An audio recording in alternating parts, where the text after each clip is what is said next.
I think that I remember when we designed this, one of the things that Rachel said was, how on earth can we occupy these pods? None of them kind of work. And I remember thinking, yeah, but that's kind of what we intended, because why do you want to go and stay at a place that's like your home? These need to be awkward, strange, quirky, and nothing like your own domestic environment. I mean, if you go on holiday, you want something that's completely different.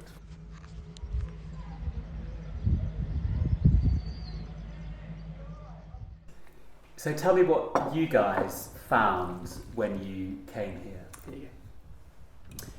I mean, you're right, Piers. They're domestic in scale, but they're so far removed from domesticity. We had an interesting time when we worked out where we could fit the beds, or what the best aspect might be, and how the bathrooms can work, and all that procedural sort of stuff. But I think it was an interesting way of thinking about it, because it's completely about making these a destination rather than somewhere just to stay the night. It's about somewhere a bit different, right? So it had to be unusual, fun, adventurous. Yes, cheese, yeah. So unusual, fun, adventurous. Idiosyncratic, alterity, in other words, quirky. Yeah. Colourful. We wanted you to feel like you were past something.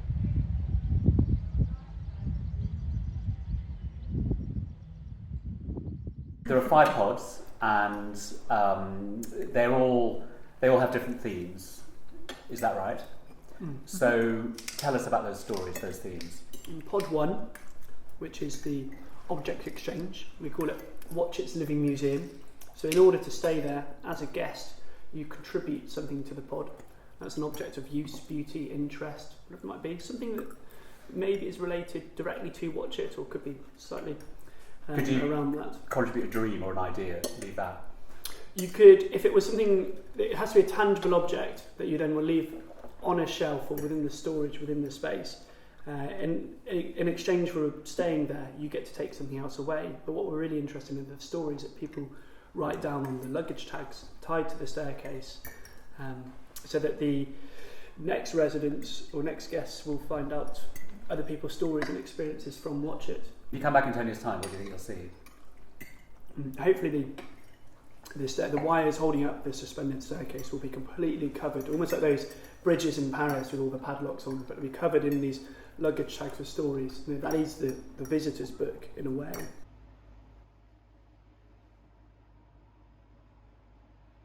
Pod 2 is this one, in fact, isn't it? Yeah. Pod 2 is more like a visual map of the past of Watchet, and starts to talk about the future possibilities of Watchet. So there's Easter eggs of drawings all over all the walls and the ceilings. Some of them mythical, some of them real, talking about past industry here. And we want visitors to be curious about some of these strange activities that they're etched on the walls. They're curious already. I mean, I've been in here, people have come and pressed their noses against the window already. Especially while we've been cooking. I mean, this is a high street, really, isn't it? I mean, that's how we've all thought of this street. This is like plum spot on the high street, isn't it? This is the shop window, all these kind of things happening. What I like about this one is it's perverse in its use of space. It's not huge, and it has all of this lofty space that actually you kind of can't use practically, but it gives you an incredible atmosphere. Well, it's the accessible pod. Yeah. And so creating this volume, anyone who arrives can stand in the bottom and look up and hopefully appreciate some of all the stories, the same as anyone else who would come and stay here that might be able to climb up the stairs. But equally, that volumetric space is important, because if you're staying here for a couple of nights, we hope that there are more and more things you can discover within the drawings that make it not be boring after a while. So what about pod 3? Pod 3 is perch right on the top. It's got the most, the highest point of the entire building. It's a pretty special building, but the highest point. We're slightly Gordian, possibly what we're trying to achieve there, but in that we put very deliberately a bath at the highest point of the building, on the top of the mezzanine. The idea that, we're not entirely sure whether or not you can see in from the sea, but we're being maybe cheeky about that. There's a great big window, there are blinds, of course, there is some privacy, but it's this idea of people can't directly see in, but you're there in the bath naked, and whether or not sailors coming past kind of make sense of that is kind of important. It's the exhibitionist pod. It's the exhibitionist space, yeah. It was the actual, the pod itself feels on the edge. You know, it's like a tree house. You've had to climb up multiple cantilevered staircases that, juttage and protrude all over. They're a bit of an adventure up there. It's very small, compact, and then it ends with this sort of luxurious bath at the top. It's lovely. They're all slightly on an edge there. I mean, I think all these structures up and down the coast are in that tradition. I mean, this is in a way a series of spaces that fit in West Somerset, because there's lots of spaces like this in West Somerset. The quirky lighthouses, lookout structures, beach huts, train station, little pods, those kind of things. Pod 4? Pod 4 is the play pod. It's just about having a good time and watch it, and that's probably that's developed as we've been here and building it. And the interactivity as well, as you said, the code, which is the idea that you stay in there and you can kind of crack the code and work out what it says. Whether or not there's a prize if you can crack the code, we're not entirely sure. What I also like about Pod 4 is that it's intentionally small, intentionally sort of tiny in some ways, in that the staircase is really small, the spaces are small, but there's an amazing generosity to it in that cargo net, because you can kind of flop down, you can get 5 people in there. It feels that every pod has something super generous about it. Compact living is an interesting one, because a lot of people have been in there and described and thought, great, I can live in a space, I could put all the things I need in a space like this. So it is very much a domestic scale, but it's so much more exciting than the average 1-bed flat, for example.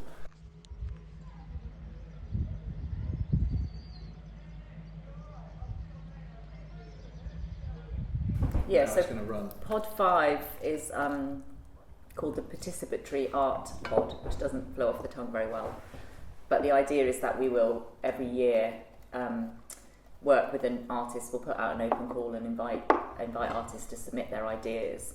And whoever is selected will be invited to come and stay in the pod for about a month in the winter, and to work with the community to then redevelop what goes on the walls. So at the moment it's got this extraordinary graffiti of designs by an artist called Andy Council, who worked with middle school children from the 2 local middle schools, Minehead and Danesfield in Willerton, and their designs have made their way onto the walls. So it's a bit like a miniature gallery, and the space is quite like a miniature gallery as well. It's open and sort of double height. But we have no idea what will happen. I'm really excited about it. It will be crushing to paint out what's there, but then each year to be able to kind of entirely reimagine how that space is and what it feels like is going to be really, really exciting. It's kind of like life speeded up though, if you look at Pod 5, because that stuff is still there. You're going to paint it white, but you're not going to take the walls out.